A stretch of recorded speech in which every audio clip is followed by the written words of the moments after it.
All right, we're moving ahead with Scott Settelmyer and starting the second half of the morning presentation. Beginning with Scott. Okay, so I'm going to build on Lisa's presentation this morning, and I'm going to walk you through the market, our market assessment, our financial assessment, and then also high-level legal assessment. And maybe just to start, in building on the sort of discussion at the end of the last presentation, is this really a feasibility assessment or is it something else? And after Craig asked that, I thought more about it, and I would say I might call this a scoping assessment. And so this is, I think, consistent with what Scott said. Hopefully this kind of leads you to finding like where in the landscape, what are the conditions that are most conducive for carbon financing to be relevant to the restoration project. It might not, it won't be in all cases, but there will be some cases where it could be. So I'm going to start with the market assessment, and this really to set the context for some of the financial numbers that we'll show you later, but it's sort of an important basis for everybody to have as we talk about carbon finance and the potential for financing tidal restoration. So here's some of the key findings that I'm going to walk you through, important takeaways.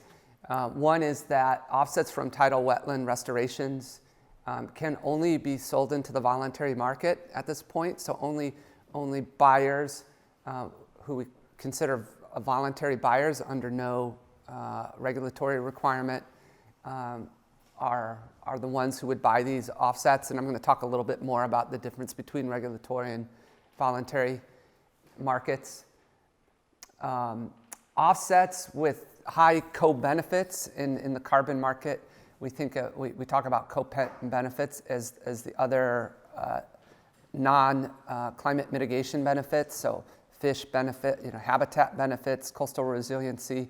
These are the primary benefits probably to many people.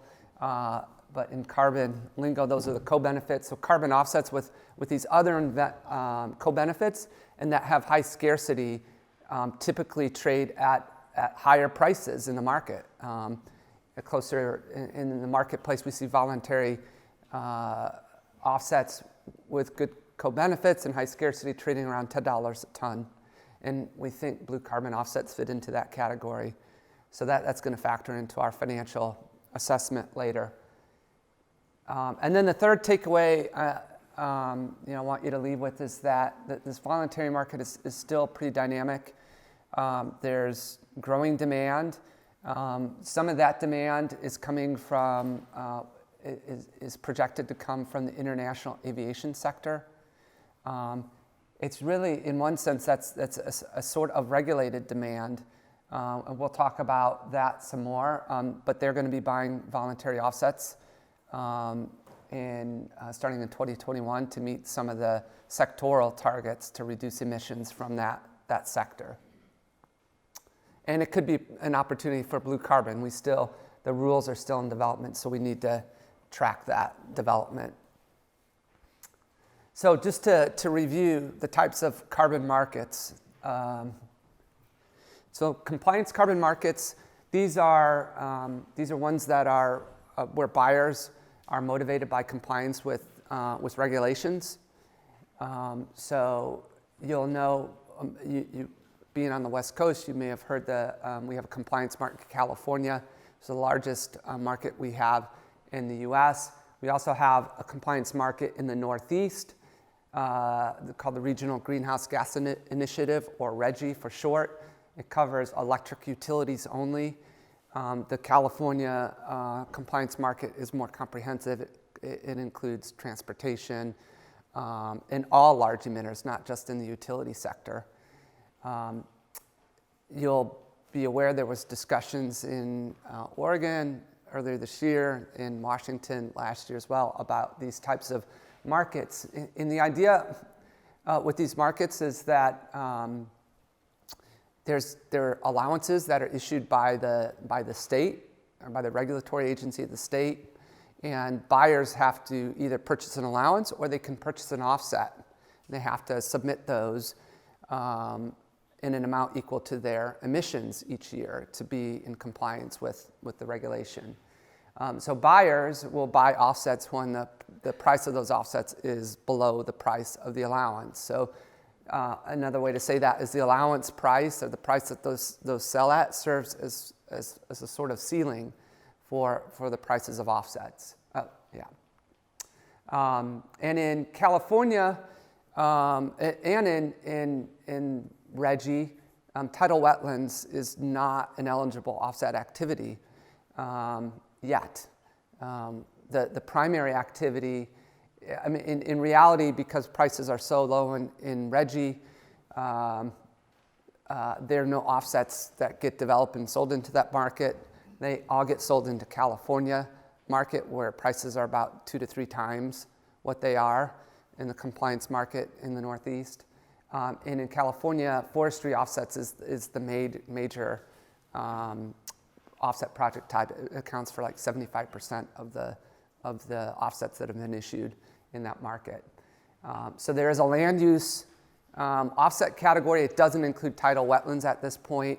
We'll talk about it. It's not to say it never will. It just means to say we're at an early stage with tidal wetlands, and we have some things to prove still before they allow it into a regulatory context and essentially allow another ton of emissions from an emitter to go up into the air due to a ton that's removed and stored by a tidal wetland. So that accounting has to be really tight before they do that. So the other type of carbon markets we have are voluntary carbon markets. So as the name implies, there's no regulatory requirement of these buyers. They do it on a voluntary basis. They're motivated. Most of these buyers are large corporations, usually consumer-facing businesses. They have corporate social responsibility programs or CSR programs. And most of the big companies nowadays have, they report their emissions and they have targets to reduce those emissions. And you'll probably have seen more and more companies coming out with targets, what they call science-based targets, which essentially are to get to net zero emissions by 2050. So offsets is going to need to be a part of those strategies.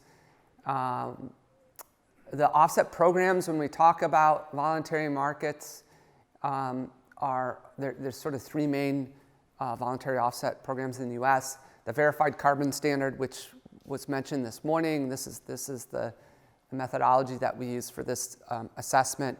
The VCS, it recognizes tidal wetlands. It also accounts for more than 50% of the market share in overall offsets, and even a greater percentage of land-based offsets get generated and sold through that program. There's 2 other programs that are equally rigorous, and buyers buy offsets from American Carbon Registry Program and the Climate Action Reserve. One of the things to remember with voluntary offsets is that companies that want to reduce their emissions have other options. I mean, first they try to reduce their emissions through reduced consumption, better efficiency, and then typically they look to renewable energy as sort of a second strategy to reduce their footprint. Offsets often come third, and they use offsets for those remaining emissions.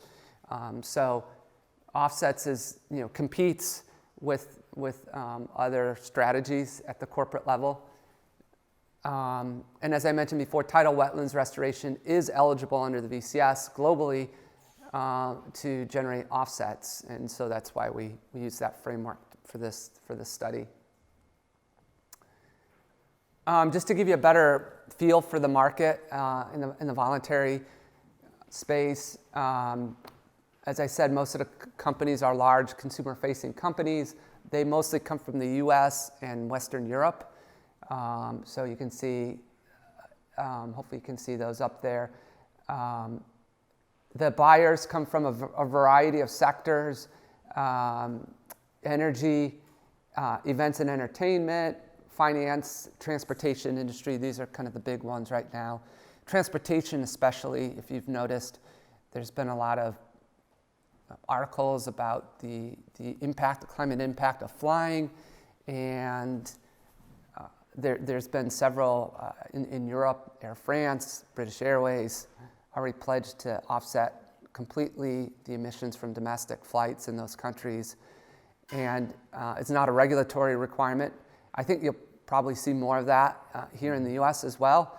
There's this thing called flight shame, which you might have heard about, which starts to impact potentially demand for aviation. So they've been especially active. But really, it's been across the board, I would say.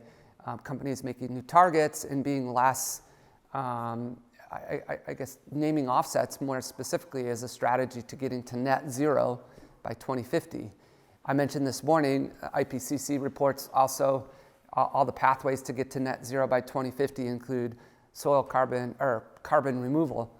So soil carbon or tree, biomass carbon removal. And I think the companies have found, a safe space to support offsets in that space, to,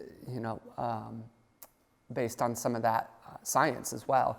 So a lot of companies in the Pacific Northwest. I just named a few of some of the big voluntary buyers. Microsoft has been one of the early adopters in this space. They've had a carbon fee that they charge, an internal carbon fee within their businesses.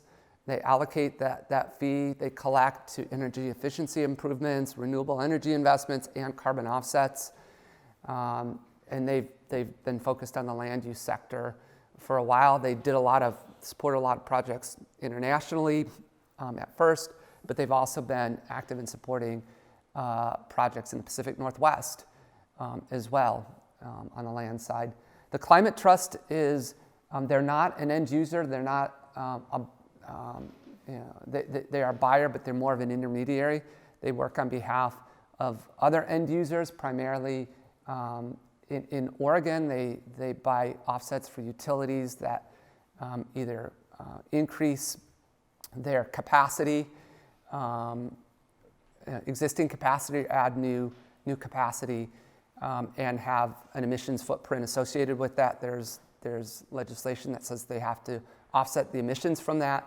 And so the Climate Trust, a big part of their business is around that, buying those offsets for those utilities. But they also serve other clients as well. They're based in Portland.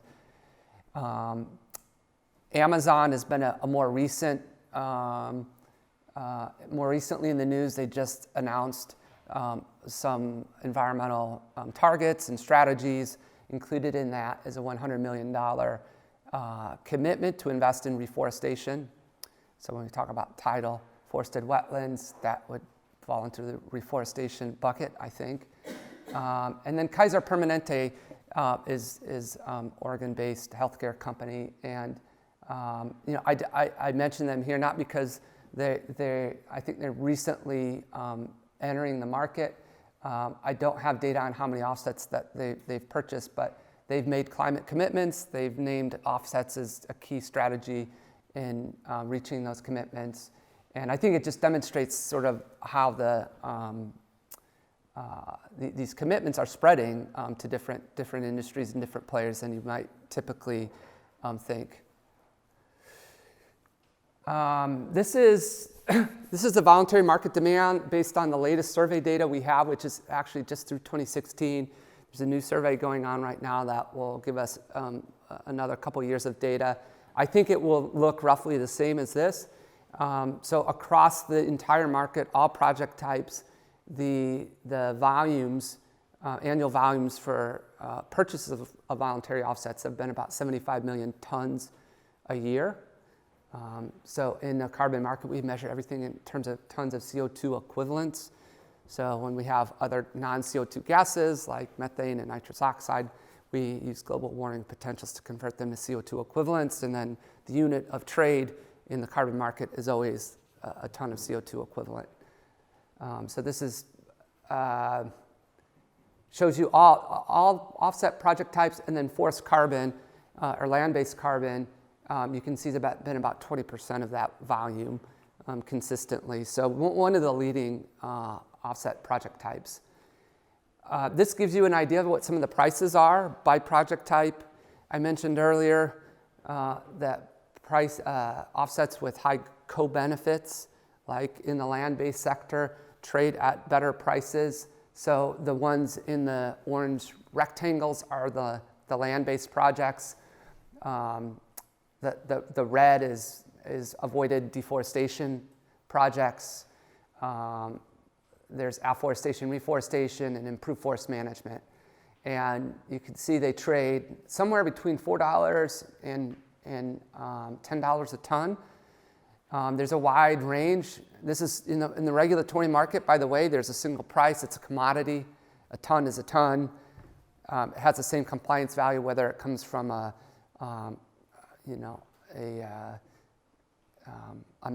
livestock methane project or a forestry project. In the voluntary market, though, if you imagine if you're a corporate who's doing this for CSR purposes, you have a CSR report, talk about the projects you support. These projects with high co-benefits make a lot better stories. And so they trade at a higher price than some of the other categories of offsets. The other thing to remember, too, is this is a global market. Sellers of carbon offsets, they're based here in the U.S., but they're also based around the world. And so, a lot of this volume that comes from avoided deforestation is from tropical forested countries. So this sort of global market, global supply and demand. And then finally, to talk about new sources of potential demand. So that 75 million tons a year is good, but it's probably not enough. And I mean, in terms of what we need for climate mitigation globally, one of the sort of the most important development in the voluntary market is what is referred to as CORSIA, which stands for this is the it's a carbon offset reduction scheme for international aviation. So it's a big word, but this is the international aviation sector has actually been excluded from all the national commitments under the Paris agreements. So if a flight starts in one country and it lands in another country, it's not in the inventory of either of those countries. So the UN told the aviation sector that international aviation, by the way, is growing fast. It makes up like 3% of global emissions. And so the UN said, you need to figure out a way to regulate this or reduce this as a sector, or else we're going to figure out a way to bring you back into this UN process. So they've been developing this program. And as you can imagine, for airlines, I mean, there's not biofuels for aviation right now. They've already done a lot of like materials and route planning to reduce fuel usage. So carbon offsets is going to be an important part of meeting their reduction targets. And what they've committed to as a sector is that all growth starting in 2021 would be carbon neutral. So every new route that they add to handle more passengers or to fly to another city would have to be completely offset. And so these are the demand scenarios under different airline growth, international traffic growth. And they're pretty significant. Over that period of time, this program is going to start in 2021, so pretty soon, very soon. And over the first 15 years of that program, that demand is going to be about 1.5 to 3.5 billion tons of offsets. And I was telling you, we're at about 75 million a year right now in the voluntary market. So this would easily, in the low end scenario, double the demand, more than double the demand in the voluntary market. In the high end scenario, it would like quadruple the demand. So it's an important development. They are still working through the rules for which offsets are eligible, and it's not only an issue of which types, tidal restoration or forests, but it's also complicated by they want to make sure that there's no double counting that goes on. So if you do a tidal wetland restoration project and it's counted for in your national inventory, and that meets a country's commitment, they don't want that same sort of reduction to get reported, get sold to an airline and go towards their reduction. So there's still some issues to try to work out to make sure there's not a double counting of those, but something that if you're in this market, something to watch over the next 1 to 2 years. We'll have more clarity. And then as we look forward, because when you do a tidal wetland restoration project, of course, you're looking out decades. We did our analysis over 40 years, and even over that time frame, these are quickly evolving markets. It's hard to even say what the market will look like in 10 years, let alone 40 years. So we did do some, ran in the report some different price scenarios. So that are more consistent with regulatory markets. So I think if you're developing a project, a voluntary project now, it could turn into a regulatory project in the future. And it could be there's two, in my mind, there's sort of two buckets, I think, of regulatory markets. I mean, the existing ones in California, there is a pathway for new offsets to be generated or to be added to that system. But we need demonstration projects like we're talking about now to prove out the accounting for these projects. The reward is quite good if we can do that because the pricing in that market is quite good. It's right now you're looking at $12 to $14 a ton. That market has a floor price that increases 5% a year by regulation. So, this started out at $10 a ton in that market. We're up to 12 to 14 now. And there's other new markets, hopefully, that we're going to see at the state level and maybe at the federal level. But at the state level in the Pacific Northwest, as you know, there's been a lot of discussion and attempts in both Oregon and Washington to introduce carbon pricing, either through sort of carbon tax or carbon cap and trade programs. And I think those aren't sort of dead discussions. Those will continue. And so I think there'll be an opportunity for tidal wetlands to enter into those discussions as well. I think it's still important to have demonstration projects, but the point is that the regulatory market opportunities should be expanding over the next couple of decades, hopefully sooner. Okay, so maybe just stop there on the market part before I get into financial assessment. Any questions on the market background context? Yes, Scott. With the airlines coming in, is it going to substantially increase the price for carbon credits in the voluntary market? It's a great question, and one that a lot of people are interested in. It depends a little. It's a little bit of a circular answer because it depends on which types of offsets get allowed in, and if it means a lot of it depends on the supply then. So if they restrict certain types of offsets or put certain conditions that restrict the supply, then prices will go up more than if they make a wider sort of wider permission for offsets. So, but the low end of the estimates that I think the aviation industry is using is somewhere around $8 a ton in their scenario analysis. So I think most people think on balance it should increase it. Will it get above 8? I think that's harder to know at this point. So restoration can be really expensive, and is there a motivation to, so restoration can be really expensive. Is there motivation for buyers to go for carbon offsets that are cheaper by ton?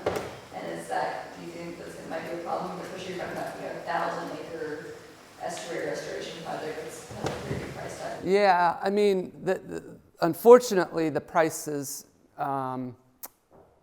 these prices that I showed you earlier, I mean, these don't reflect the cost of the activity. These are just reflecting the price that the buyers are willing to pay. So we're going to show in the financial assessment, but these are different, right? So I would say like the buyer in one sense is more interested in what the co-benefits are, not what the cost is of the restoration, and then they compare it to their other alternatives. And what that means in terms of how much finance that brings to the title, to the project, is like a separate question, and it might not be. It will be less because, as you said, compared to some of these other projects, because it's just a very expensive project overall. So the carbon revenues that could come to that project might be a smaller percentage of the overall financing, but it really doesn't affect the price that the buyer would pay for. Steve, Crooks. I don't know, maybe this microphone will work. I'll repeat the question. Yeah. So I'm just thinking about that point. Sometimes when we've talked with buyers or potential buyers, they're also interested in risk, and so they may be interested in paying more for because of ecosystem services associated with landscapes, but they're also sensitive to risk. And so an approach they may take if you're a big buyer is just to diversify your portfolio. So you might invest in Cook stoves, a whole bunch of solar panels, and et cetera, and then have a bit in your emerging market portfolio, which we sort of really target. So this would be interesting in some big buyers that have talked to us about that kind of approach, because they're really interested in these types of ecosystems and they want to try and do something to help. And they recognize they are going to be more expensive, but they also want to diversify risk, so it might be part of a portfolio rather than all eggs in one basket.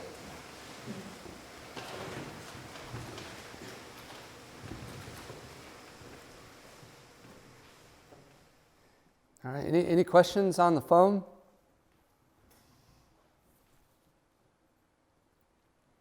All right. Either there's no questions or they can't hear us. All right. So with that background, I'm just going to walk you through the financial assessment of the outcomes that Lisa shared this morning, and sort of key takeaways from this are that the carbon offset and revenue generation is possible in some scenarios, not in all scenarios, but in some, and we'll review those again. What are the conditions needed? That the minimum scale for carbon revenues to cover carbon costs for these types of projects is about 500 hectares or 1,000 acres. And I know that's not typically the scale that tidal wetland restoration is done here or anywhere in the U.S., but there are opportunities to take similar projects or to add projects together, aggregate them to get to this sort of scale. So that's not to exclude things below that. It's just to mean that if you're below that, you need some friends to join. And then the last thing I want to, and this is consistent with what I think the discussion was before. We need more information on baseline soil carbon rates, methane rates, upon restoration. And then we still need better data on carbon and tree biomass in the tidal forested system to really make more definitive conclusions about any specific project. So when we did this financial assessment, we had to make some assumptions around carbon prices.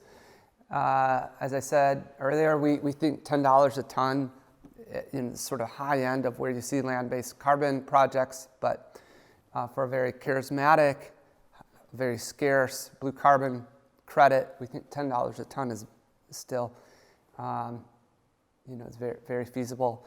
And we assumed that prices were going to grow at 5% a year.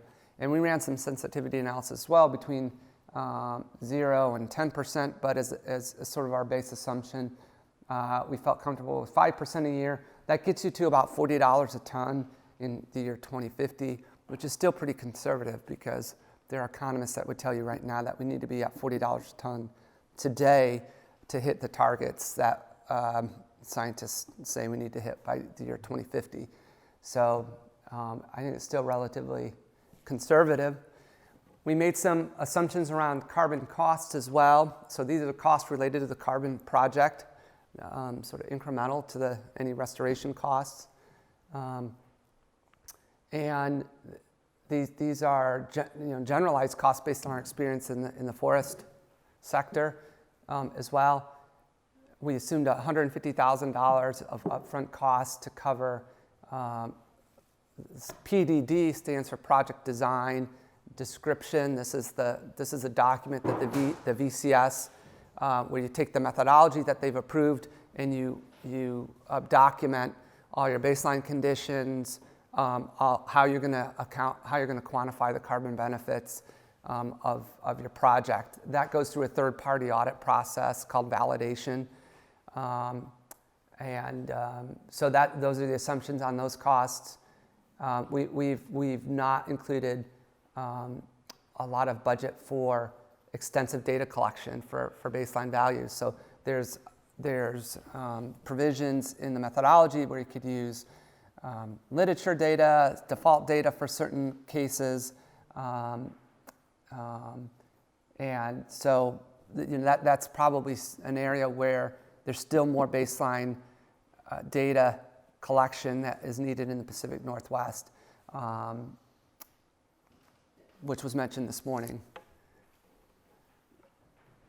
And then the other carbon costs are related to project monitoring. So once you establish your project, you're required to monitor it at least every 5 years.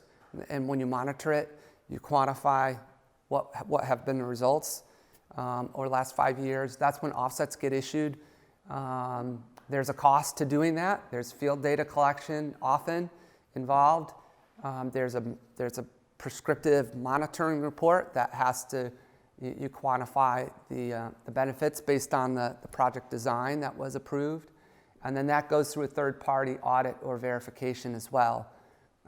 So we made some assumptions about what those ongoing costs are for each event at $75,000, and then we assumed, actually, we in our report we assumed 5%, but the numbers, after some discussion a couple weeks ago, we wanted to run the numbers at 2.5%, which is a little bit more in line with inflation over a longer period of time. So with those assumptions, using some of the emission reductions that Lisa produced, we came up with some net cash flows over 40 years, and then we also present the net present value of those cash flows. So this is the idea of like those cash flows that occur over time. If we value them in today's dollars, what does that, how does that compare among the different project scenarios? And so we use a 4% discount rate to discount future cash flows back to today. I realize for a lot of non-finance people, that one might not be as interesting. You might want to focus on the net cash flows, but we'll present both of them here for you. So again, this is the building on some of the charts that that Lisa showed around the offset generation. And this is, again, a 100-hectare project. This is just the sort of tidal, either mesohaline or oligohaline marsh restoration. And this is, these are the revenues over 40 years based on those carbon price assumptions that we showed. So what that's showing you here is that, again, under low methane conditions and low soil accumulation in the baseline, you generate the most carbon revenues. And as you increase the amount of baseline soil carbon, which effectively reduces the benefit of your project, I guess that's just a way to think about it. If I replace existing vegetation with native vegetation, and the existing vegetation was sequestering a lot, then the benefit of doing the native vegetation is reduced. And so, I'm generating less carbon offsets and less revenues.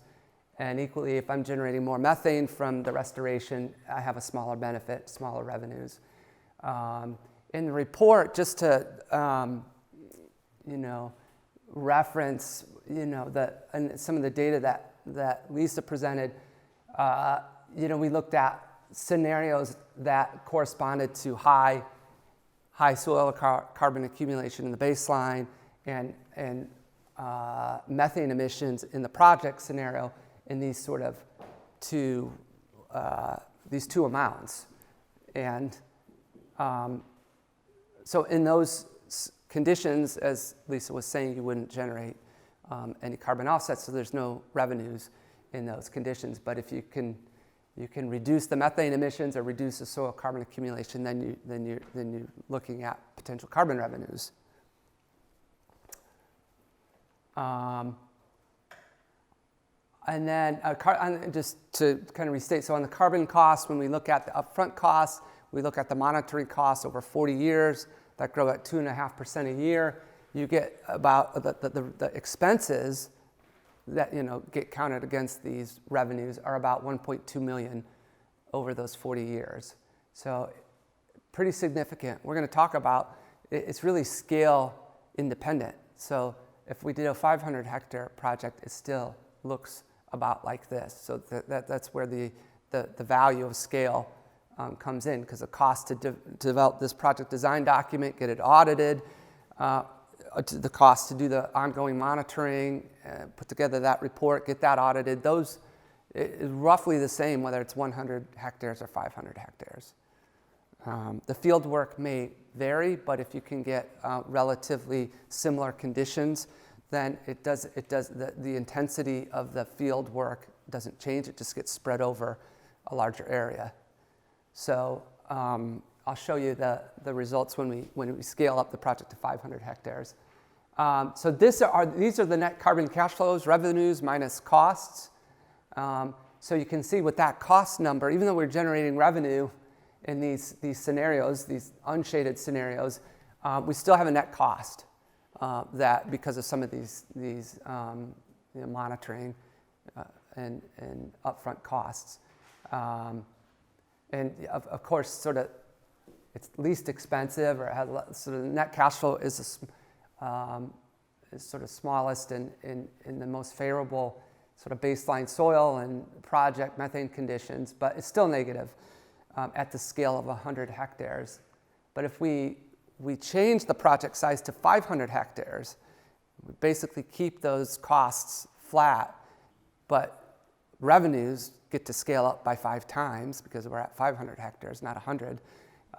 The results change quite a bit. So you can see, some positive numbers here over 40 years under some different scenarios here. Mostly you have to have either low methane or low carbon soil accumulation. It's in one of those two columns. That column or that row is where you get a net positive cash flow. Yes? Would the project be contiguous, the acreage? No, it doesn't have to be contiguous. I just would say that the project should be, to get the benefits of scale, they should be roughly similar conditions and baseline and restoration, so that you can get you can scale the field costs across that larger area. I mean, if they're completely different baseline and completely different with project, then their field component of those costs probably doesn't scale. Some of your other costs will, but that one won't. So in the same close by, but wouldn't have to, so it's within the same estuary, or that? That would probably be right, yeah. But it's not really, I mean, that wouldn't, again, it kind of goes back to,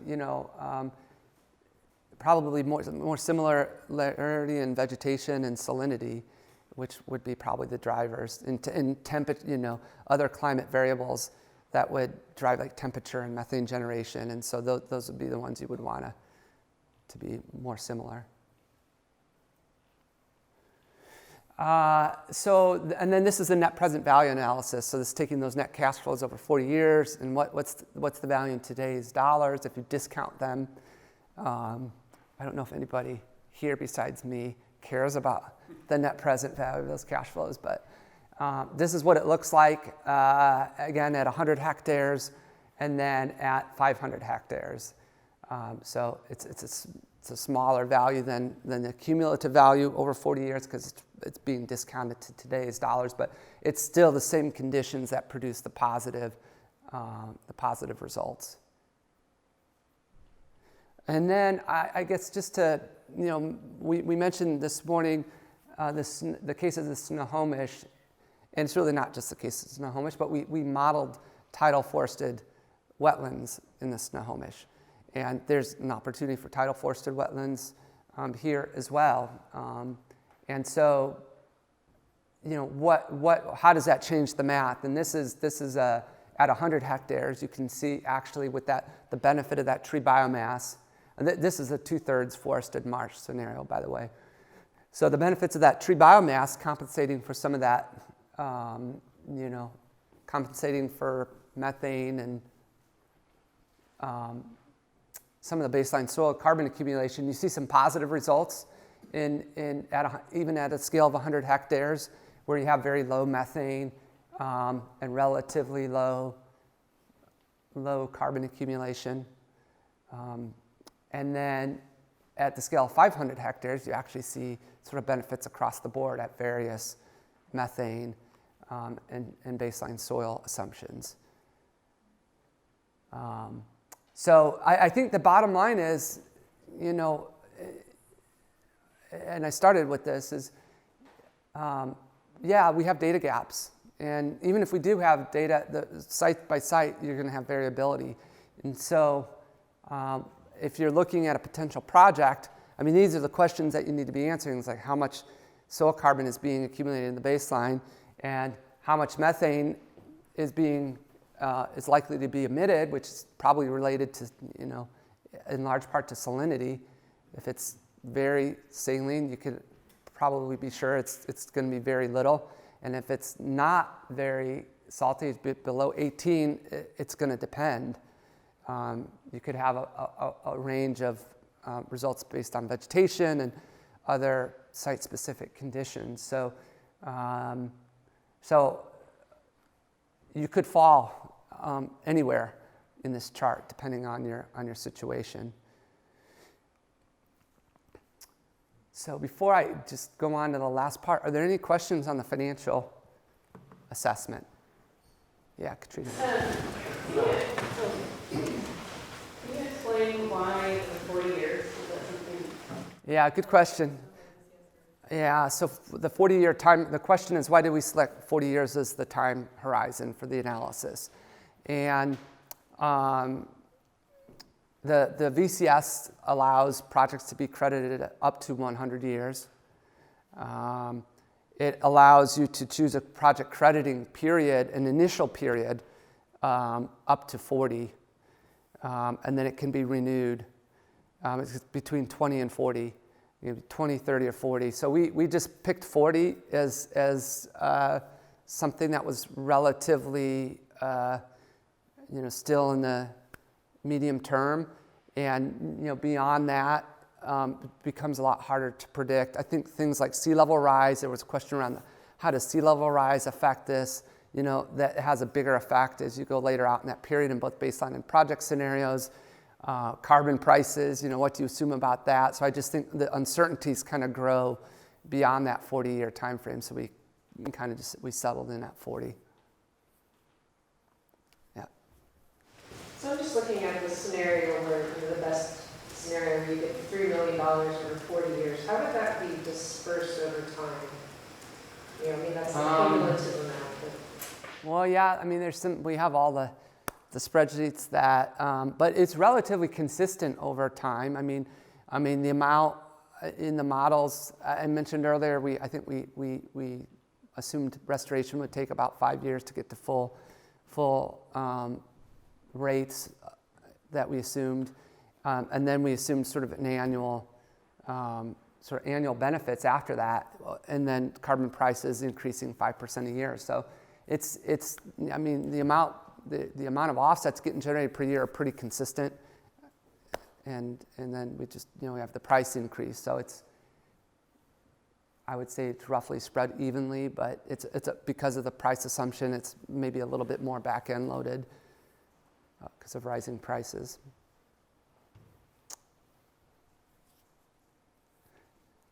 I know it's a lot of numbers, so I don't want anybody to focus. You can if you want, focus on a specific number. It's sort of the relationships between these assumptions and how scale affects those outcomes is really what I hope you take away. Steve, yeah. Can I get there? Thank you, Lisa. Yeah, I think this is a good slide to end on because it's full of green. And it does kind of emphasize there has been, not a focus on tidal wetlands restoration in the Pacific Northwest. Yet, we've lost an awful lot of tidal forest, and so it kind of emphasizes the opportunity really to be trying to finance recovery of ecosystems which are important, which have been overlooked perhaps up until now. So I'm just curious what people in the room think about that.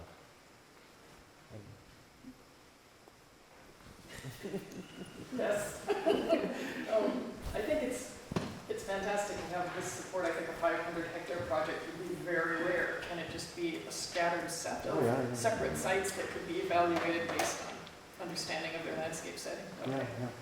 Very cool. Yeah, to kind of pick up on what you said, Laura, that spruce forested marsh is rare and constricted by sea level rise and the hard-built environment roads, especially in Coos Bay. And it's quite scattered and patchy. So I worry that, we're looking at 500-hectare restoration, that back of the envelope counts to about $2,000 per acre, which is, tidal restoration is quite a bit more expensive than that. So the challenge may be that looking at where is possible, where that tidal forest could be, not just where it remains, but where maybe it was and could come back. Yeah. If I could just comment real quickly on the carbon, will never pay for restoration of any system, whether it be wetlands, tidal wetlands, peatlands, forests. It's I would say in most cases, in the best case scenario, maybe 20 to 30% of the cost. But in many other cases, it's 10% but it's an important piece, I guess, is the point, and it can fund underfunded parts of the project that like long-term monitoring. So, but your point is, I take your point. You have to sort of size your expectations and also understand in the landscape where if there's these sorts of opportunities independent of carbon based on elevations and built environment and so on.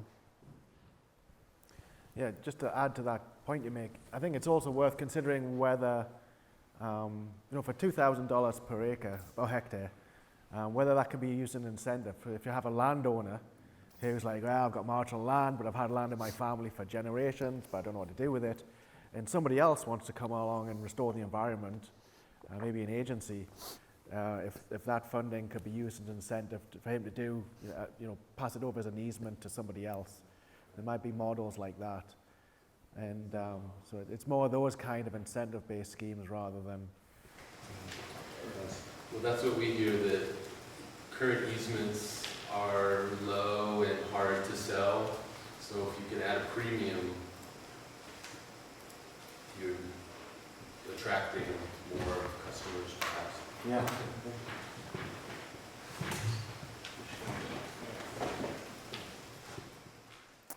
Okay. Any questions on the phone before we move on?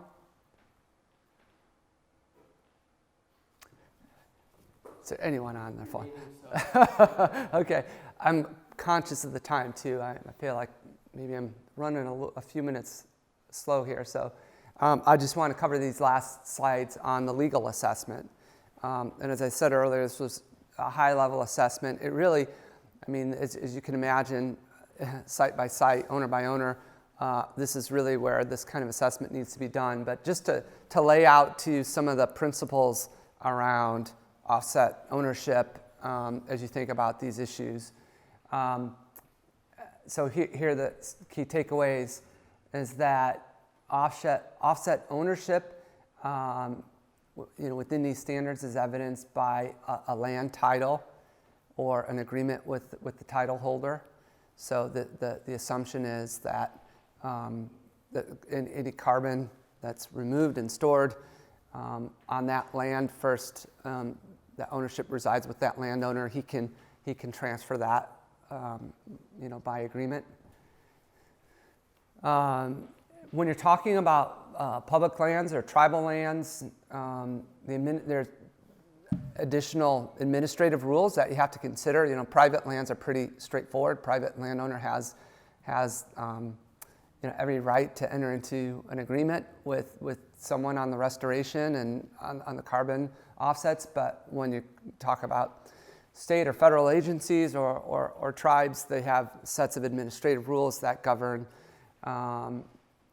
that govern natural resource sales or leases. They often don't address carbon, and so there's some usually some discussion around that is necessary to try to clarify how carbon offset transaction would be handled. And then the last thing that for Coos Bay, and we did this separately up in Snohomish with the RCO funding, is we looked at OWEB-funded projects to see if there were any restrictions already stated in those grant agreements or those regulations that would restrict a carbon offset project. So we'll mention that as well here. On project ownership, this is from the Verified Carbon Standard. This is the language around how you demonstrate project ownership. This is what I mentioned before, is that when you're talking about land-based projects that you demonstrate ownership through statutory property or contractual right in the land, or with an agreement, an enforceable agreement with the holder of that right. So again, private lands, if you're doing work on private lands, private landowner will hold title to that land, and if there's going to be a sale of offsets or an agreement with a developer to sell those offsets, he could transfer that right and to the person who registers the project with one of these standards.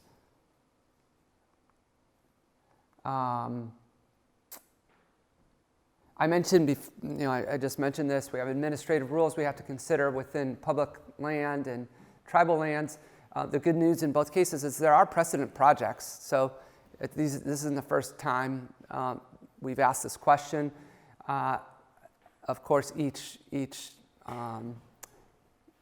instance, it's a different analysis because there's different administrative rules for different agencies and different tribes. But what I can't tell you at the federal level, The U.S. Fish and Wildlife Service over the years did some of the first forest carbon projects in the voluntary market in the southeast U.S. But they have a legacy of doing projects on refuge land. Up in Washington, in King County, there's actually a voluntary forest carbon project that's under development that has made its way through the hoops there. And there's many states who have also supported these kind of projects. We're doing work in Hawaii right now. We've done work in Louisiana, Tennessee, Arkansas. So it's a matter of just socializing the idea, the concept with these agencies. They're normally budget constrained. If they can figure out a way to do a public-private partnership where they get their land restored and someone gets to claim the carbon rights from that restoration, they're pretty interested in that, because often they have lands that sit unrestored for long periods of time. So there is a win-win in that. And as I said, private lands, these are some of the easiest, in terms of the legal issues. Maybe they don't have the issue with them often is scale. And in blue carbon projects, when we're talking about, larger scale, we're usually talking about public lands or potentially tribal lands. And then the last thing I wanted to talk about was around grant funding for tidal restoration projects here in Oregon. Many of the private lands that have been restored have been able to secure some funding through the OWEB grants. I think all of you guys will know more about this than me, so you'll know that that grant funding it can't be used for mitigation projects where there's a legal requirement to mitigate for an impact. But I wanted to make the point, and this is also in the report, that voluntary offsets are not equivalent to mitigation. So the buyer of a voluntary offset has no legal requirement to mitigate. They have many choices of offsets to purchase.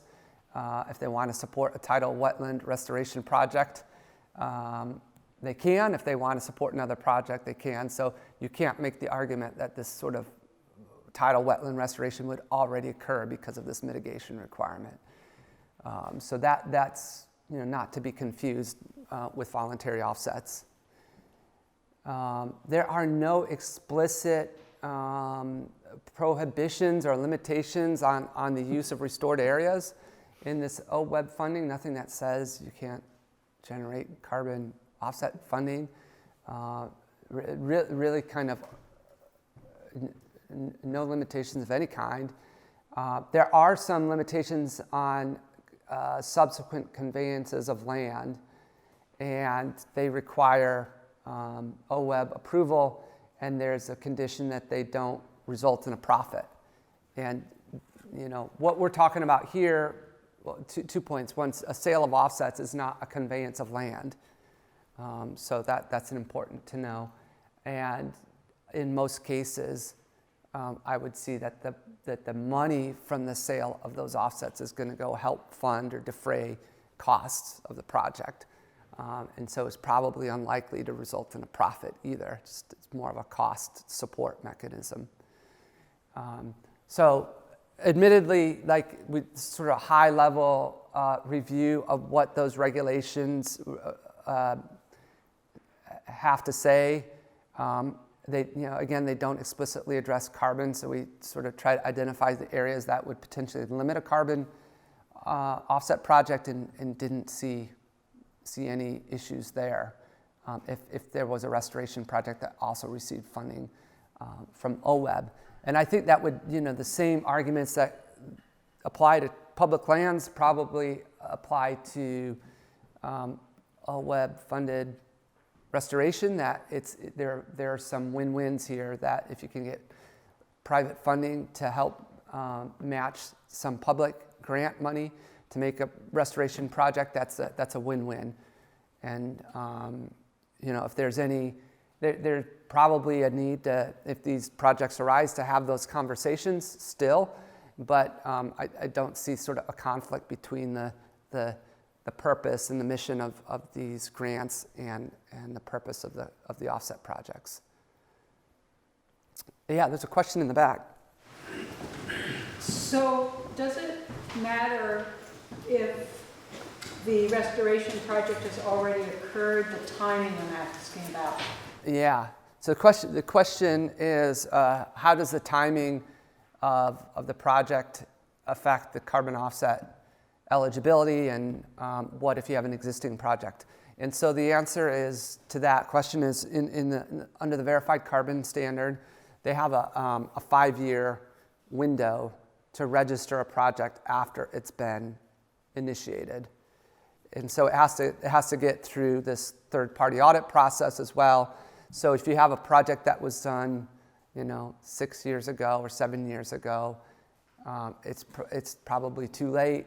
If it's been done 5 years ago, it's probably still too late. We typically, something in the last maybe 3 years, would still have a chance to make it through that whole cycle before the 5-year deadline. Yeah, question. Would you have to collect the baseline data though? Yeah, this is a good point. Thanks for raising it. I mean, that's the challenge we have for retroactive projects is you still have to establish a baseline. So in many cases, if it required field data, for example, which we often do when it comes to if it's a dry site and there's likely no methane, then and you can establish the vegetation, and you can find some literature values, you can still do it. But if it was, say, a wet site, you needed to collect methane, there was no methane collected, you run into those sorts of issues potentially with a retroactive project.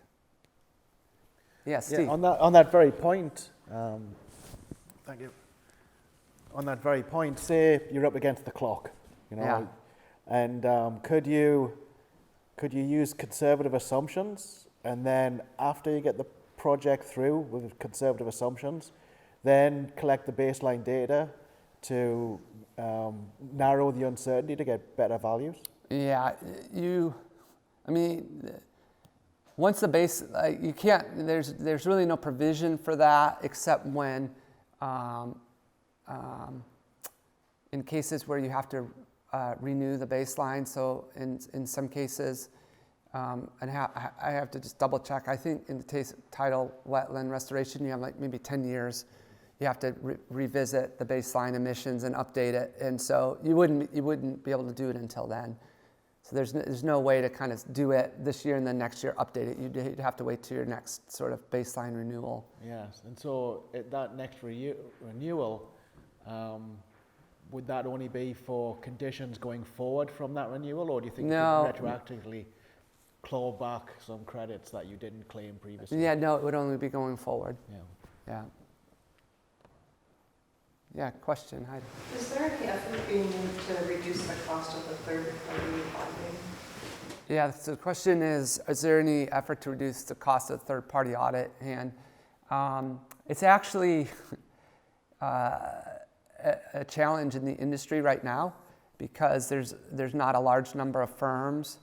I mean, there's two things that drive the cost. It's like the supply and demand, and so we don't have a lot of firms right now that do it.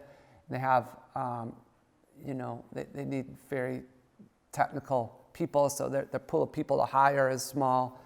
But the standards themselves, I mean, what's probably in their defense, the standards and the methodologies that we write, the more complex they are, the more work they have to do to audit them. So really, if we want to drive costs down there, we have to come up with easier approaches. And there's this tension because when they're easy, people recognize or might view them as less rigorous. And in that sort of weighing ease versus rigor, rigor has won out so far. Everybody said, the most important thing is no matter how much it costs, it has to be very rigorous because, if we're going to let someone emit another ton of, CO2 in the atmosphere by buying this offset. We know for sure that's going to happen, so we have to be absolutely certain another ton is being removed from this offset. And that sort of mentality, when you're talking about tidal wetlands are some of the most complex systems. And I think when I was asked a question this morning about how do these compare to forested, how do these projects compare to forested? Forest projects are pretty easy. You're just measuring like tree carbon, basically. And in tidal wetlands, we have all these non-CO2 gases. We've got biomass. We've got soil carbon. It's a pretty complex system, and the cost of like measuring that is high. So if we have an aspiration as a community, I think it would be to take all that really good science and invest what we need to on the science, but agree to more simplified approaches for quantifying these benefits that at a project level scale that may not be entirely accurate for every single project, but as a whole are still an accurate representation. I think when we try to get to this accuracy level at a project by project basis, it does blow up the costs of all of this. And then we say, gosh, we need big scale to do this. But I would also, and I've shown this slide before, the other thing to remember about scale is, scale drives revenues, right? But so does price. So if say, I gave the example where you increase the scale from 100 to 500 hectares, you get the same sort of economics if prices go from $10 a ton to $50 a ton. Revenues get to the same level. So if we're, if we can get better pricing at a regulatory level, we effectively, it has the same benefit as getting more scale. It drives the same amount of revenues, additional revenues. So scale and prices are equivalent, and they're just two different ways to getting at that result. I don't know if that made sense, but the costs, costs can be mitigated by better prices, if I say it a little bit more simply. Yeah. I just want to riff on that a bit because I had a question kind of took you in a direction that I think is worth going in for a moment. So first, one of your points is that price is low, and yeah, price is low. The real cost of carbon is much greater, and that becomes I think barrier is the wrong word, but it definitely makes doing carbon finance projects more difficult. Second thing is all the costs that you've outlined and some of the assumptions that Lisa explained earlier that went into the analysis. Every time we have to take a deduction off the greenhouse benefit we are getting, that's another difficulty. And so some of those things that you've seen where the allotment carbon deduction, it was more than 40% of the carbon storage, carbon accumulation is subtracted just because it came from another source based on the methodology and the formulas in there. So that's something you talked about you had the non-permanent risk buffer. Well, Lisa put out the non-permanent risk buffer, so the deduction because we can't guarantee that every ton of carbon is going to stay there forever for 100 years. And there's a number of other things that basically just keep subtracting pieces of your carbon benefit or adding costs to your accounting, to your verification. And those are all things that we're going to bring up as part of this BCS Blue Carbon Working Group that I mentioned at the beginning of the meeting. So that's a second point, is that I think hopefully we can make some progress on those areas. I don't think we have to get it perfect. We know these systems store carbon. We know that there's potentially other greenhouse gas reductions. And we know that there's all kinds of other reasons to promote ecological restoration, right? That's, as I said earlier this morning, that's the main reason that we're here. I think is because we want to protect and restore these really awesome ecosystems. And then the third point is the last thing you said, I think it bears repeating, which is there are a number of scientific questions, and we'll talk about that this afternoon some more, I expect. We've identified a lot of gaps, and we can kind of summarize those, and you'll hear more this afternoon into specific things. Like if we understood better methane and degraded wetland ecosystems, converted wetland ecosystems, that would make doing carbon accounting, doing greenhouse gas offset projects that much easier. And there's some other things that we can go into later, but I just want to hammer on that science piece. We are very supportive of, and at Restore America's Estuaries, or just as myself, I will do whatever I can to help support funding for you to go do the science that you want to do, so that this can all move forward.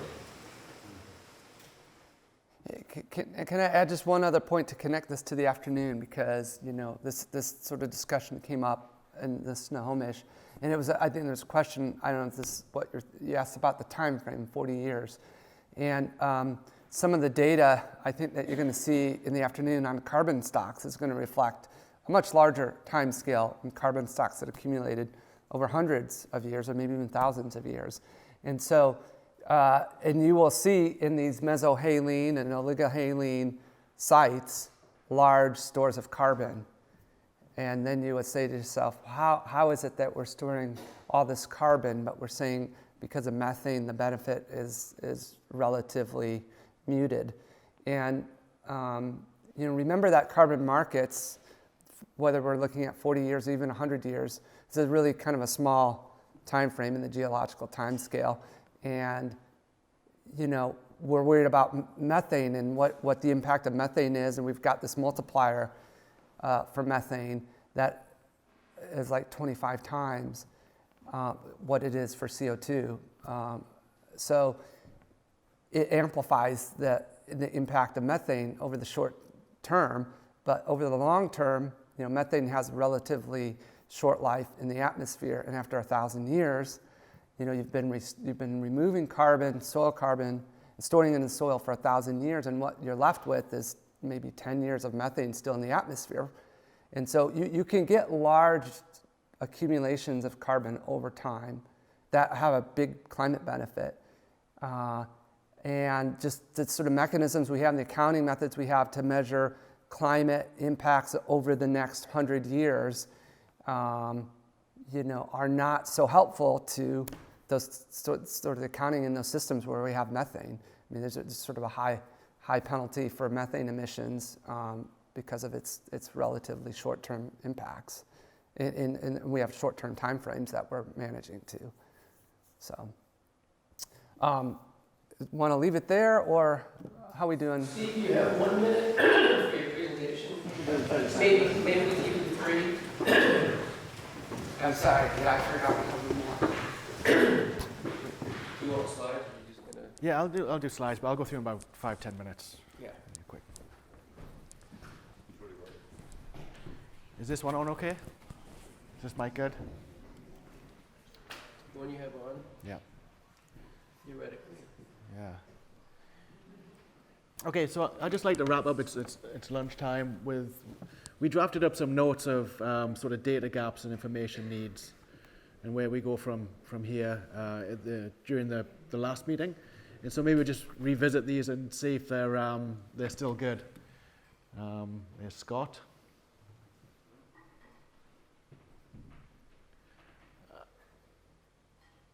Yeah, so let's start actually with this slide. But before I get to that, one of the questions that came up earlier about all this complexity was, are there other financing mechanisms?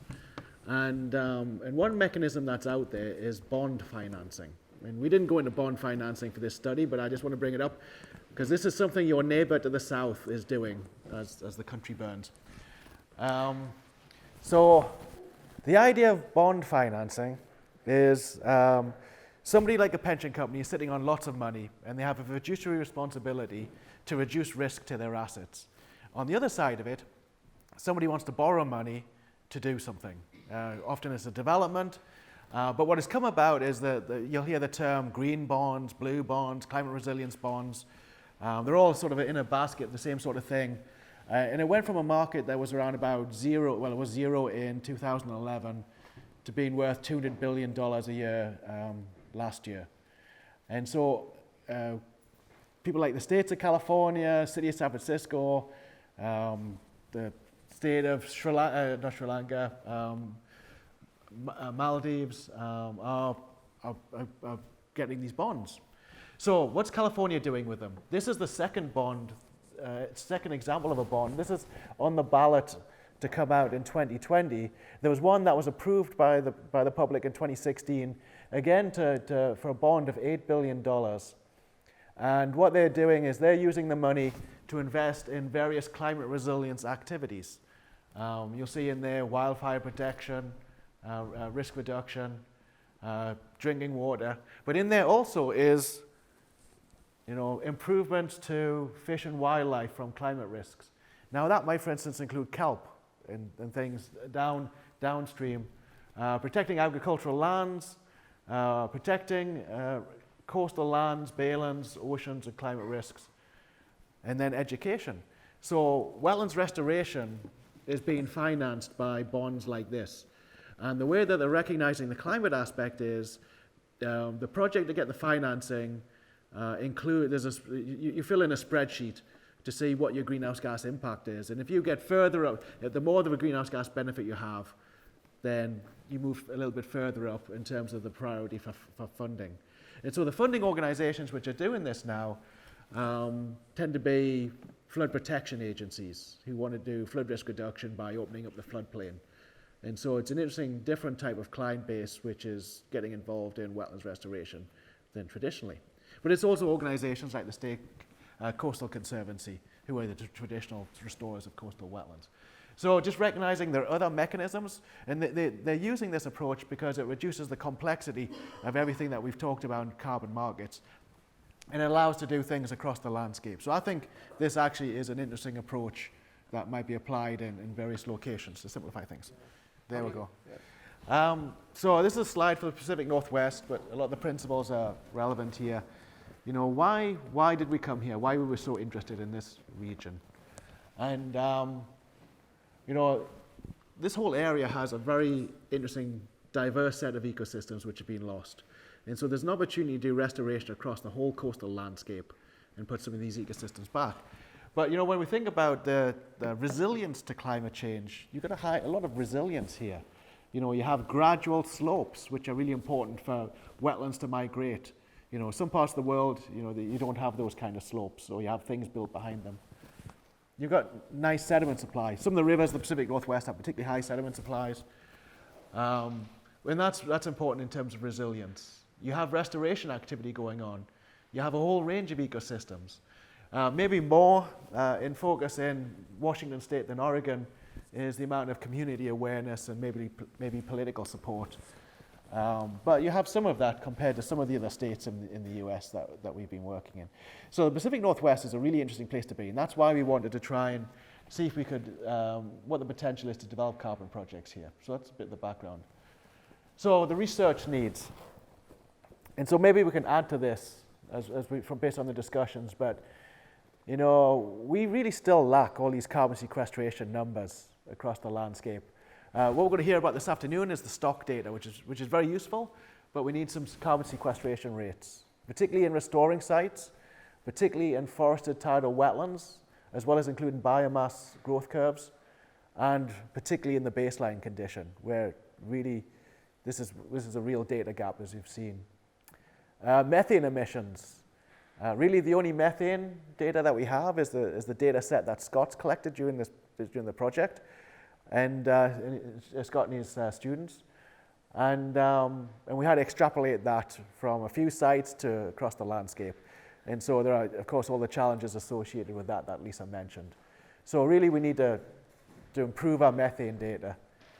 We haven't factored in changes with sea level yet into this, and if we were to do a project in a particular estuary, we'd have to do that, both in terms of how the wetlands will change, but also how methane emissions would change, and how landowner preferences might change. If your field is starting to flood, maybe you'll just do a restoration project anyway. What we've not factored in, a lot of everything that goes into these methodologies tends to be on the conservative side. And so we're only recognizing the carbon that comes out of the atmosphere, goes into the soil. We're deducting carbon that goes into the site from somewhere else, even though that carbon might have been oxidized elsewhere. And we're not recognizing the flow of carbon that goes out of a wetland and gets stored somewhere else. And so there's positive aspects of the wetland there that we're not accounting for yet. And if we could recognize carbon that is accumulating on the site that would have been oxidized in the water column, then we should get a deduction for that, but we lack science there. And if we can recognize the flow of carbon that gets accumulated on the continental shelf somewhere and gets buried, particularly in estuaries along this coastline, which bury sediment going off the continental shelf, then we should be recognizing that also, and we're not, so we're missing that too. And again, I guess the systems that come back to being of particular interest, forested tidal wetlands, restoring them, conserving them, but particularly restoring them. That seems to be a really interesting opportunity that's coming out of this study that we haven't captured so far. Emergent marshes, we need to understand the science better. We've always recognized that these ones in a brackish system are challenging, and it's really driven by the baseline condition. And on that, we need to understand the opportunity with wet grasslands. And I guess one of the questions I have still in my head is, because we had a wet grassland in the baseline, that could still be part of the project possibly. If you go from an ag field to a grassland, so you're getting carbon accumulation, and then you make it wetter still and turn it into a wetlands restoration project. And I feel that we're being challenged because our baseline has been set by maybe a wet grassland, and maybe if there's agricultural fields out there, which we didn't have in our study, except for the Skagit, then that would make things a bit more favorable. So I guess this is kind of where we've landed. Any thoughts there before lunch? On things like, do you say these are areas where we should particularly improve? I'm trying to think about the messaging that we would want to bring out of this. Anything we're missing? Because I know, for instance, we don't have saline wetlands in here. We don't, and then Scott said, well, there are some, and we've just missed them. Are there, when you think about your estuaries, are there opportunities for saline wetlands restoration that we should be highlighting are out there, but they just weren't in the system we were working in? I'm not seeing a lot of... Craig, you live around here better than... Yeah, well, I think the short answer is yes, we need to just identify them. We've got, short answer is yes. So we just need to do the work to identify them and collect the data. So we need to recognize those, okay. Eelgrass is a good example of something we want to restore a lot of, but as we understand it, there is a lot of carbon benefit. Yeah, You do have lots of carbon, but not eelgrass. on that scale. Yeah, that's a challenging thing about eelgrass particularly on the west coast, is that it doesn't seem to accumulate that much carbon. Well, at least not that much carbon on site. And I think one of the things that is popping up is that the eelgrass likes to have fairly oxic sediments, and so it helps pump oxygen into the sediments, which is bad for carbon accumulation. But it's that lateral transfer question. And for instance, in Padilla Bay, they have a trench nearby, and they believe that some of the carbon from the eelgrass is ending up in the trench and is being accumulated. So it's accumulating off-site. And it might be that that's one of the things we're missing with the eelgrass is the lateral flow of carbon. And so, and when we look to where these sediments are underneath, we're just not recognizing it. So, so yes, that is one of the things we haven't looked at, and it's one of the things I think we need to have better science on. This one and this one. Steve, you mentioned it earlier where a lot of folks are interested in ecological benefits of restoration, and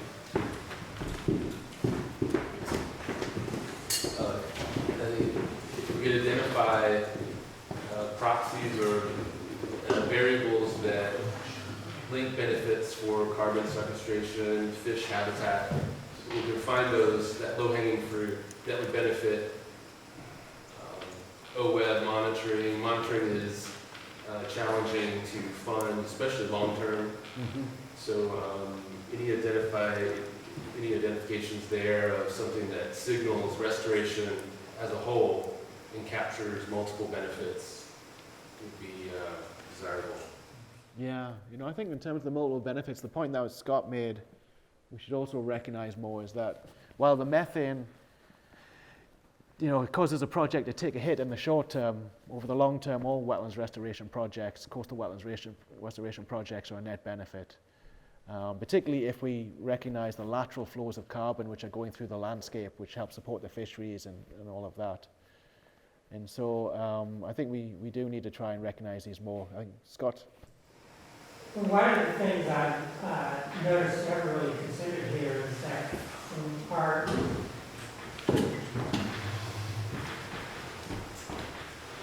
again, there's a real lack of data on methane, but just looking at a graph here is you get a lot less methane from the mud flat.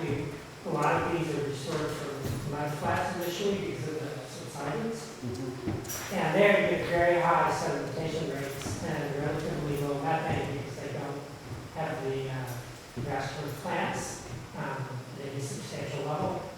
And that takes quite a while for those to build up high enough in the tidal frame. And that might make your methane story for those wetlands much better. Yeah. Let's capture that thought. Chris, microphone back to Chris.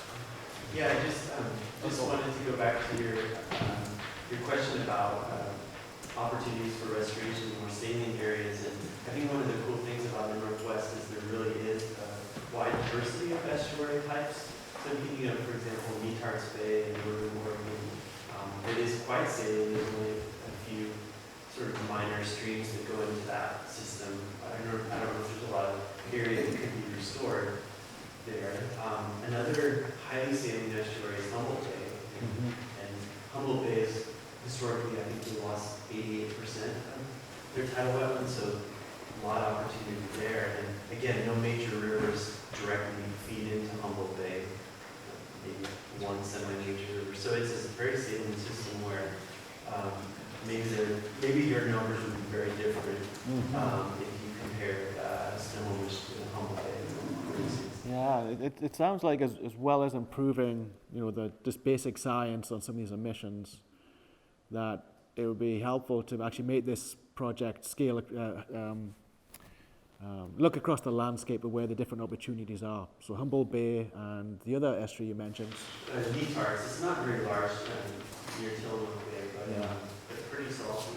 So that those estuaries might have a certain opportunity for a type of wetland, and then another estuary might have flooded tidal forest opportunities.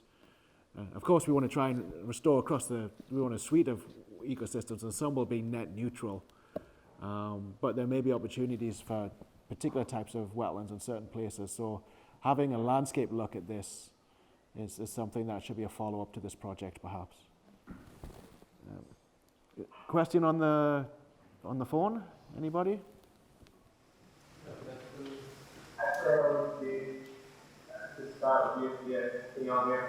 Hi. Hey, so we're talking about some data gaps in fluxes and stocks, especially.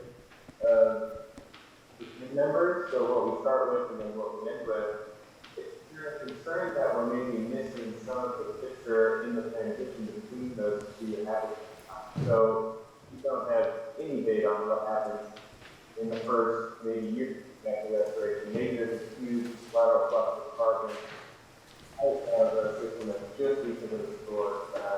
Even that is an important data gap as well, and how do you get it? Yes. So those transition times between one land use and another.